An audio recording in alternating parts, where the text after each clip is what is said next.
with Calculated Moves. Do you have a piece of property that you rent to a business that you are materially participating in? You're active in that business? So for example, if you are a contractor and you operate a construction business and you own the building where your offices are located, you may have two separate entities and one rents that property to another. Well, there are a lot of little things you need to be aware of, little traps that you can fall into with self-rent. Now, you have rules here because if the contracting business was doing really well, you might try to shift the income over to the rental side to get different treatment of the income. So the IRS has put a message in there where you can't manipulate that income to take the same income at a lower rate just based on which entity you put the money into. So what happens is kind of tricky. It can be a big trap.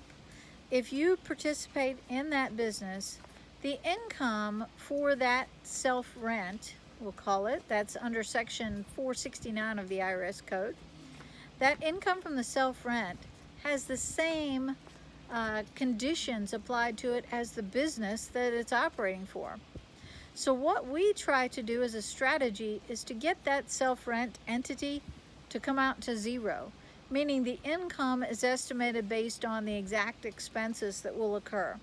That is the safest way to operate that type of business.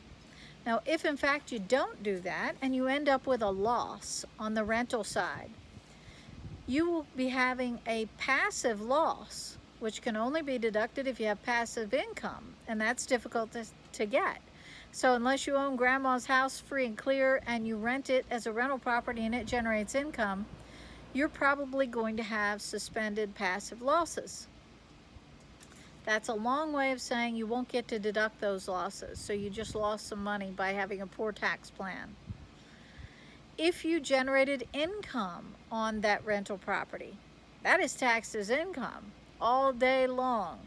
So if 1 year you were up and 1 year you're down, you don't come out even. It's a trap. So you have to plan very carefully for self-rent to make sure that you have the right strategy. Again, my suggested strategy is to get that self-rent to come out as close to zero as possible. So if you have separate entities for your business and a piece of property that you use for the business, let us know and see if we can help you get that strategy in place so that you don't miss out. Also, if you don't have a separate entity, you might want to talk to me about why you should. I'm Donna Bordeaux with CalculatedMoves.com. Please get in touch. You can visit our website at CalculatedMoves.com. Don't forget to subscribe to our YouTube page and follow us on Facebook. Thank you very much. Have a great day.